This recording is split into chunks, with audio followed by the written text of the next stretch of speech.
In the face of tragedy, it can be so easy to feel fear. And I know because I'm afraid.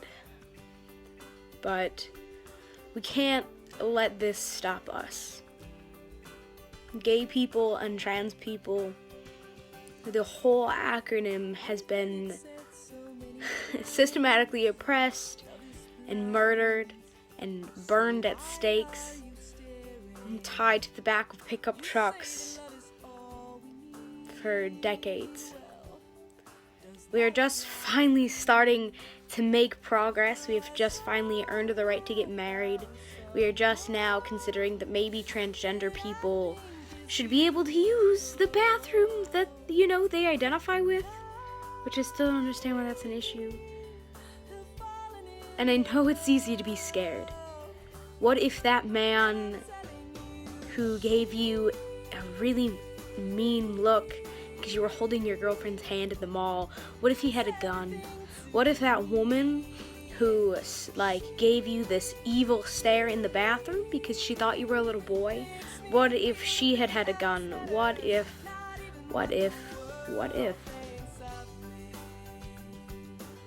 The hard thing is that you grew up being told that we are all God's children. And while you haven't gone to a sermon voluntarily in quite a while,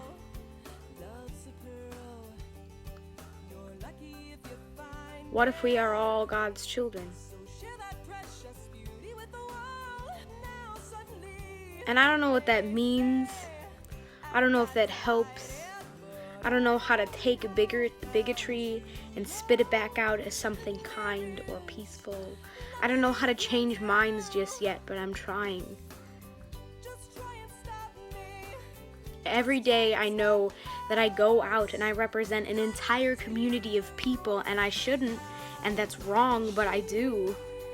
I go out and I represent the whole acronym, and I do my best to be kind and courteous and helpful, and still sometimes there are people who don't want me in their bathroom, or who don't think I should be able to live my life happily, and who think I'm a sinner, and who want to try and change me.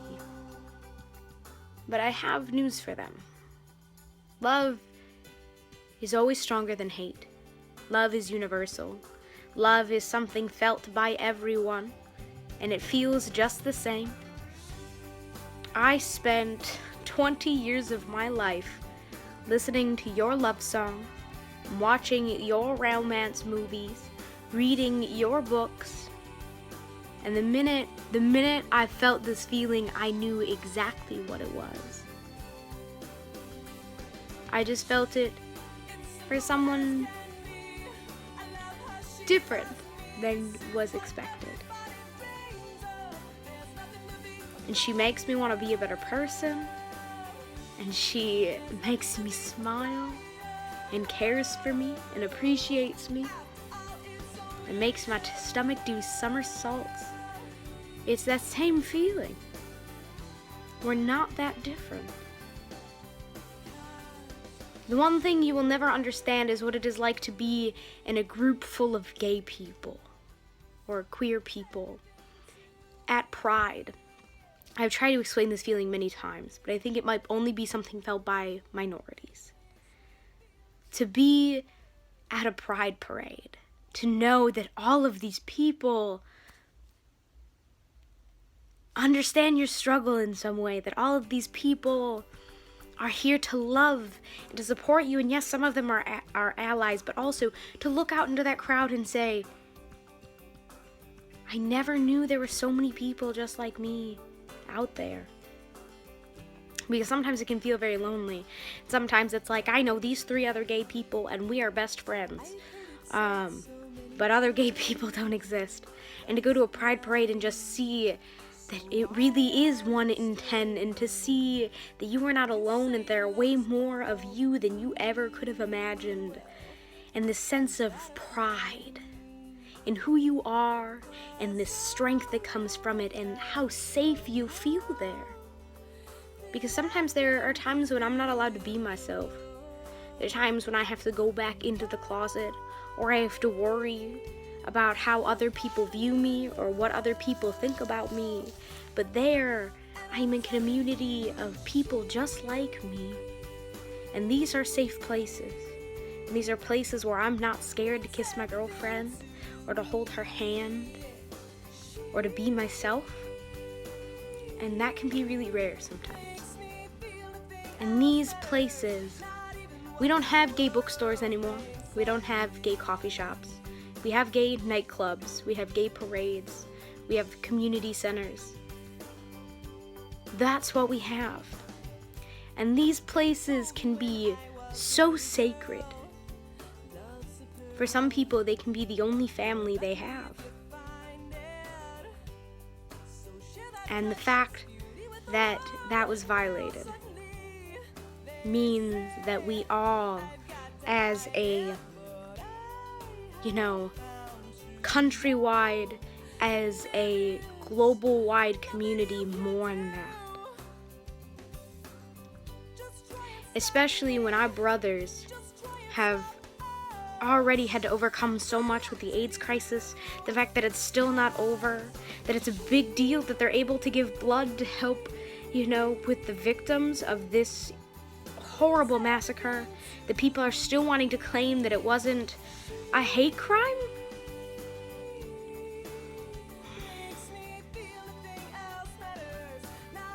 We've come a long way. And sometimes it's hard to see just how far we've come until young people like me talk to our elders in the LGBT community. But this is not okay. And this is unacceptable, and this is something that needs to be addressed. And I know that it is so easy to feel scared. But we can't. We can't back down. We don't have that choice. We have to continue to live our lives and to be who we are, and to hold hands and kiss and sing and dance and marry and adopt cute little babies and dogs and cats. And to show the world that we are stronger than they could have ever imagined, that there are more of us than they could have ever imagined. And as long as we stand strong together, as long as us and our allies dedicate ourselves to making a change, to making the world a safer place for us to love and to live in, then that man with his gun and those boys with that truck and their rope and their flame and their hate, the bigotry doesn't win. As long as we band together, as long as we refuse to be afraid and refuse to stop fighting, as long as we extinguish the hate with love, then we win.